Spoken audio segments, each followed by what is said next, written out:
Hi everyone, welcome back to our channel. Today in this video, we are going to see how to connect a TP-Link router to Xfinity Wi-Fi modem bridge mode setup guide. Step 1. Establish the physical connection. Turn off your Xfinity modem and unplug its power cord.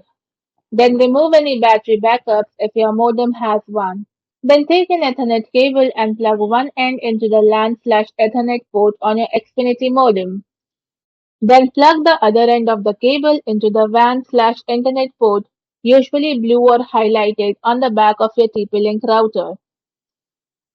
Once done, plug the power cord back into your Xfinity modem and wait for about 2 minutes until the connection lights are solid. Then plug in and power on your TP-Link router. Step 2. Bridge mode, crucial for Xfinity gateways.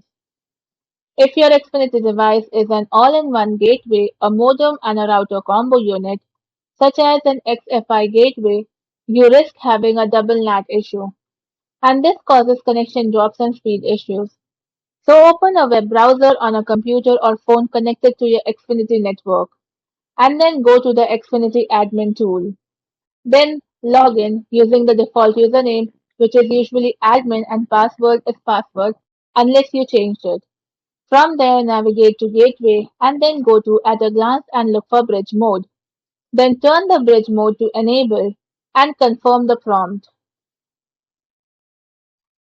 Step Step 3. Configure your TP-Link router. Using the TP-Link Tether app recommended. Download the TP-Link Tether app on your iOS or Android device. Then connect your phone to the TP-Link's default Wi-Fi network. The network name and password are on the sticker under your TP-Link router. And open the app and follow the on-screen setup wizard to create your new Wi-Fi name and password.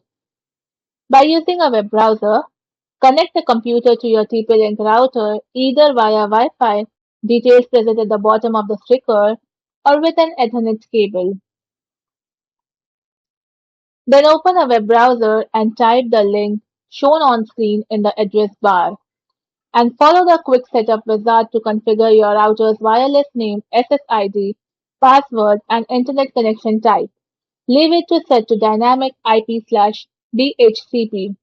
Thanks for watching, and for more such informative videos, do like, share and subscribe to our channel.